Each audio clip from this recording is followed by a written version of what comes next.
Hello viewers, this is Dr. R.B. Sudha, మీ doctor R B Sudha. Welcome to my channel. ఇప్పుడు మీ ముందుకు ఎందుకు వచ్చాను అంటే ఈ నెల డిసెంబర్ నెల రాశి ఫలితాలు ఎలా ఉన్నాయని చూద్దాము. అన్నిటికన్నా ముందు మనం చెప్పేది ఏంటంటే ఎప్పటికైనా గోచారం మాట్లాడుకుంటాము. ఈ నెలలో ఏం గోచారాలు ఉన్నాయి మనకి తెలుసు. 9 నవగ్రహాలు అంటాము, 9 ప్లానెట్స్ ఉంటాయి, 27 నక్షత్రాలు ఉంటాయి, అలాగే 12 రాశులు. సో ఈ నెల ఏమేమి రాశిలో ఏమేమి ప్లానెట్స్ ఉన్నాయో చూద్దాము. ముందు మనం మాట్లాడుకోబోయేది ఏంటంటే గురువుకేమో ఇప్పుడేమో పూర్ణ శక్తి అనేది వచ్చింది. ఎందుకంటే రాహు మూమెంట్ అయింది కదా, రాహు ఏమో ఇప్పుడు మీనానికి వెళ్ళారు. అలాగే మనకి గురువు ఏమో ఇప్పుడు మేషంలో ఉన్నారనమాట, ఫుల్ స్ట్రెంగ్త్తో ఉన్నారు. అలాగే రాహు కేతువులు మనకి మీనమును కన్యా రాశిలో ఉన్నాయన్నమాట. ఈ నెల మోస్ట్ ఇంపార్టెంట్ ఏంటంటే బుధుడు ట్రాన్సిట్ ఏమో మనకి కొంచెం రిట్రోగ్రేడ్కి వెళ్తున్నారు ధనుర్ నుంచి. మళ్ళీ ఏంటంటే ఈ నెల ఆఖరికి వృశ్చికానికి వస్తున్నారనమాట. అలాగే శుక్రుడు ట్రాన్సిట్ కూడా ఉంది మనకి ఈ నెల వృశ్చికంలో. ఇంకా చూసారంటే మార్స్ ట్రాన్సిట్ కూడా ఉందన్నమాట. అలాగే మనకి తెలుసు శనిగ్రహము మనకి కుంభంలో ఉన్నారు, కుంభశని ఉన్నారు. అలాగే మకరానికి, కుంభానికి, మీనానికి మనకి ఏలినాటి శని అనేది జరుగుతోందన్నమాట. సో మనం ఎప్పుడు మాట్లాడుకోబోయేది ఏంటంటే ఎప్పుడు మనం ముందు మాట్లాడుకునేది ఏంటి, మనం మేషరాశి మాట్లాడుకుంటాము. సో మేషరాశికి ఎలా ఉంది ఈ నెల అనేది చూద్దాము. ఇది మనం మాట్లాడుకునేది ఏంటంటే జనరల్గా మనం మాట్లాడుకున్నవి ట్రాన్సిట్స్ అన్ని.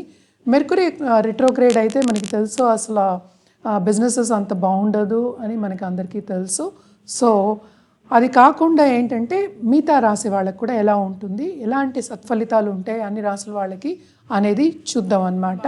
ముందు వృశ్చిక రాశి వాళ్ళ గురించి అన్నమాట. వృశ్చిక రాశి వాళ్ళకి ఈ నెల మిశ్రమంగానే ఉంటుంది అని చెప్పబడుతుంది. వీళ్ళకి ఏంటంటే కేతు కూడా వాళ్ళకి 11వ ఇంట్లో ఉన్నారు. అలాగే మనం చూసాము అంటే శని సంచారం ఏమో మనకి 4వ ఇంట్లో జరుగుతోంది, గురు సంచారం ఏమో 6వ ఇంట్లో జరుగుతుందన్నమాట. సో అర్ధాష్టమ శని ఒకటి. అండ్ ఆల్సో ఏంటంటే ఈ రాశికి అధిపతి అయిన మనకి కుజుడు పొజిషన్ కూడా ఈ నెల అంత అనుకూలమైన పరిస్థితి లేదనమాట. అందుకని కెరియర్ అడ్వాన్స్మెంట్స్ అనేది చాలా కష్టము. అండ్ ఆల్సో ఇంకోటి మనం చూసామంటే కంఫర్ట్ లెవెల్స్ అన్నీ చాలా తక్కువ ఉంటాయి. ఎందుకంటే 4వ ఇంట్లో శని ఉంటే ఓన్ హౌస్లో ఉన్నాడు, అందులో స్ట్రాంగ్గా ఉన్నాడు, కుంభంలో ఉన్నాడు, కుంభ శని అయ్యాడు కనుక కంఫర్ట్ లెవెల్ అనేది కొంచెం తక్కువ ఉంటుంది. ఎస్పెషలీ దేంట్లో అంటే మన కెరియర్ విషయంలో, ఫైనాన్సెస్ విషయంలో, అండ్ ఆల్సో మనకి ఫ్యామిలీ విషయంలో అనమాట. ఫ్యామిలీలో దాంపత్య జీవితం కానీ మన చుట్టుపక్కల ఉన్న వాళ్ళ రిలేటివ్స్లో కానీ కొన్ని ఇబ్బందులు అనేవి తప్పవు అనమాట. ఏంటంటే మిస్అండర్స్టాండింగ్స్ వచ్చే ఛాన్సెస్ ఎక్కువ ఉంటాయి. అలాగే ప్రాపర్టీ ఇష్యూస్లో కూడా ఉంటాయి అన్నమాట. అలాగే స్టూడెంట్స్ ఉంటారు కదా, చదువుకుందాము అనుకుంటే కొన్ని అడ్డంగాలు అనేవి ఈ నెల తప్పదు. అంటే మనం అనుకున్నది మనం సాధించలేకపోతాము అనేది ఒక విషయం అనమాట. ఈ నెల ఎస్పెషలీ మనం మాట్లాడేది ఈ నెల గురించే కనుక 31 రోజులు అనుకుందాం. మనం మాట్లాడేది డిసెంబర్ 2023 కదా. సో ఇవన్నీ కొన్ని ప్రాబ్లమ్స్ ఉన్నాయి కనుక రెమెడియల్ మెషర్స్ అనేవి తప్పదు. మనం దాని గురించి మాట్లాడదాము. జనరల్గా అయితే ఏంటంటే కెరీర్ అడ్వాన్స్మెంట్ అంటే ప్రమోషన్ రావాలి అని చాలామంది ప్రయత్నిస్తూ ఉంటారు కదా, ఆ ప్రయత్నం అంతా వృధాయే అవుతుంది. అడ్డంగాలు తప్పవు, చుట్టుపక్కల ఉన్న వాళ్ళందరూ సహకరించారు మీకు. కానీ ప్లస్ పాయింట్ ఏంటంటే మీకు స్పిరిచువల్ పర్సూట్స్ మీద ఇంట్రెస్ట్ ఇంక్రీజ్ అవుతుంది, ఎక్కువ చదువుకునే ఛాన్సెస్ ఉంటుందన్నమాట. వేరే డిఫరెంట్ గుప్త సబ్జెక్ట్స్ అన్ని మీరు చదువుకుంటారు. అలాగే ఇంట్రెస్ట్ కూడా చూపిస్తారు, మక్కువ చూపిస్తారు. అండ్ ఆల్సో ఏంటంటే ధార్మిక కార్యక్రమాల్లో పాల్గొంటారు. అండ్ ఆల్సో ఏంటంటే మంచి ప్రదేశాలు వెళ్ళడం కానీ ట్రావెల్ చేయడం కానీ మీకు జరుగుతుంది ఈ నెల. ధార్మిక కార్యక్రమాలు అని చెప్పాను కదా, తప్పక దాంట్లో అంటే బంధుమిత్రుల కలయిక కూడా ఉంటుంది. అలాగే మంచి శుభవార్త కూడా వింటారు ఈ నెల మీరు. అండ్ మనకి తెలుసు ఈ నెల అంతా మార్గశిర మాసం. అండ్ ఆల్సో మంచి అంటే ఏంటంటే ఫెస్టివల్ ఉన్నాయి, అలాగే ఏంటంటే పూజలు పునస్కారాలు కూడా ఉన్నాయి. అన్నిట్లోనూ మీరు మక్కువ చూపిస్తారు. అండ్ రిలీజియస్ ప్లేసెస్ కూడా విజిట్ చేస్తారు. ట్రావెల్లో కూడా బడలిక ఎక్కువ ఉంటుంది. అలాగే క్రయ విక్రయాల్లో మైనసే ఉంటుంది కానీ ప్లస్ ఉంటుంది అని చెప్పలేమన్నమాట. ప్రాపర్టీ ఇష్యూస్ కూడా కొన్ని ఉంటూ ఉంటాయి.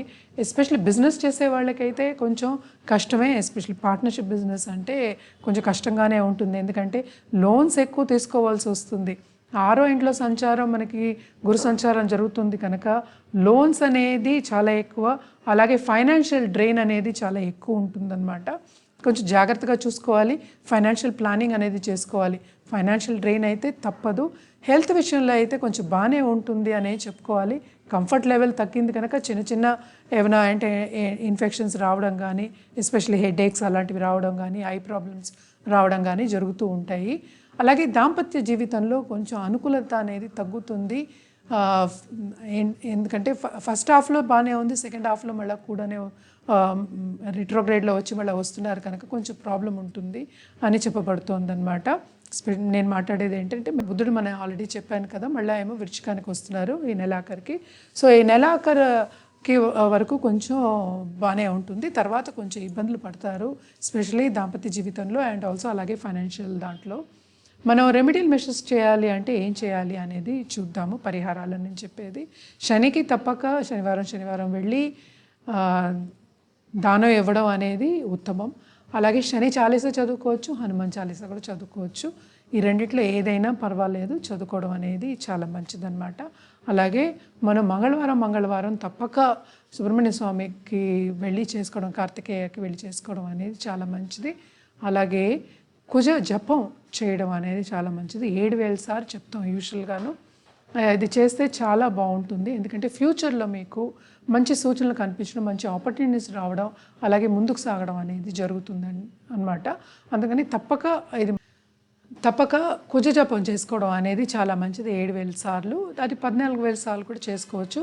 మన జాతకం పరిశీలిస్తాను నేను యాక్చువల్గాను, చాలామంది వస్తూ ఉంటారు నా దగ్గరికి, స్వయంగా చూస్తాను కనుక కింద స్క్రోల్ అయ్యే ఈమెయిల్ ఐడికి మీరు సంప్రదిస్తే కనుక ఎలాగ అపాయింట్మెంట్ దొరుకుతుంది, ఎలా వెళ్ళొచ్చు ముందుకి ఈ విషయంలో అనేది చెప్పడం జరుగుతుంది. ఎందుకంటే పరిహారం అనేది ఎవరి జాతకం రీత్యా వాళ్ళు చేస్తే చాలా మంచిది, వాళ్ళకి స్పెసిఫిక్గా ఉంటుంది కనుక ఫలితాలు కూడా వాళ్ళకి అలాగే ఉంటాయి. అలాగే మనం జాతిరత్నం ఇవ్వడం కూడా జరుగుతుంది. మన దగ్గర జెమాలజిస్ట్ కూడా ఉన్నారు కనుక మీ జాతక రీత్యా జాతిరత్నం మీరు పెట్టుకుంటే తప్పక ఉన్నత స్థాయికి వెళ్ళే ఛాన్సెస్ చాలా ఎక్కువ ఉంటాయి. అందుకోసం జాతకం పరిశీలించుకోవడం అనేది ఫస్ట్ స్టెప్ అన్నమాట. ఇంకోటి ఏంటంటే ఈ రాశిలో ఉన్న స్టూడెంట్స్కి ఇది చాలా బాగుంటుంది, ఎందుకంటే శ్రమ అనేది ఎలాగో తప్పదు కనుక తప్పక ఎక్కువ శ్రమ పడితే మీకు ఫలితం అనేది ఫ్యూచర్లో ఉంటుంది. సో తప్పక శ్రమ పడండి. ఇప్పుడు కాంపిటేటివ్ ఎగ్జామ్స్లో మనం రాస్తున్నాం, ఎప్పుడు మన యూపీఎస్లో వెళ్ళాలి, గవర్నమెంట్ జాబ్స్ రావాలి అనే వాళ్ళందరికీ కూడా ఈ నెల మంచి సూచనలే కనిపిస్తాయి. ఎందుకంటే శ్రమ అధికం, తప్పక మంచి సూచనలు కనిపించినప్పుడు మీరు శ్రమ పడతారు కూడా. శ్రమ కూడా మీరు పడిన తర్వాత దానికి తగిన ఫలితం అనేది ఫ్యూచర్లో కనిపిస్తుంది, ఎస్పెషల్లీ ఈ రాశి వాళ్ళకి. స్పిరిచువల్ పర్స్యూట్స్ ఎక్కువ అవుతాయి, అలాగే అంటే ధార్మిక కార్యక్రమాలు కూడా ఎక్కువ అవుతాయి. రిలీజియస్ కార్యక్రమాల్లో కూడా మీరు చాలా పాల్గొంటారు. అలాగే గురువులు అంటే మీరు ఎక్కువ మక్కువలు చూపిస్తారు కనుక తప్పక మీకు ఇష్టమైన గురువుని ప్రార్థన చేయడం కానీ కొలవడం కానీ చాలా మంచిది. అలాగే ఇలాంటి రెమెడియల్ మెషర్స్ మీరు చేసుకున్నప్పుడు ఏంటంటే ముందుకు సాగే మీకు ధైర్యము వస్తుంది. అలాగే ఏంటంటే సత్ఫలితం మీ ఫ్యూచర్లో మీకు సత్ఫలితాలు అనేవి కనిపిస్తూ ఉంటాయి. ఈ రాశి వాళ్ళకి అందుకని ఈ నెల మిశ్రమంగా ఉంటుంది అని చెప్తున్నాం అన్నమాట. కంఫర్ట్ లెవెల్స్ కొంచెం తక్కువే ఉంటాయి. అలాగే మనకి మన తల్లి విషయంలో కానీ, మన పెద్దల విషయంలో కానీ, హెల్త్ విషయంలో ఎస్పెషల్లీ కొన్ని బ్యాడ్ న్యూస్ వినడం అనేది తప్పదన్నమాట. అలాగే ట్రావెలింగ్ కూడా ఎక్కువ ఉందని చెప్పాను కనుక ట్రావెలింగ్లో కూడా చాలా శ్రమ పడతారు. ఇవన్నీ జాగ్రత్తగా చూసుకుని మిమ్మల్ని మీరు కాపాడుకుంటూ రావాలి. అందుకోసం మనం రెమెడియల్ మెషర్స్ అని చెప్తాం అన్నమాట. తప్పక రెమెడియల్ మెషర్స్ చేస్తే మంచి ఫలితాలు మీకు ఉంటాయి. అలాగే జాతకం చూపించినప్పుడు మీకు కరెక్ట్ అయిన ఒక రెమెడియల్ మెషర్ చెప్పడం జరుగుతుంది, అలాగే జాతిరత్నం చెప్పడం జరుగుతుంది. తప్పక కింద స్క్రోల్ అయ్యే మెయిల్ ఐడికి సంప్రదించండి.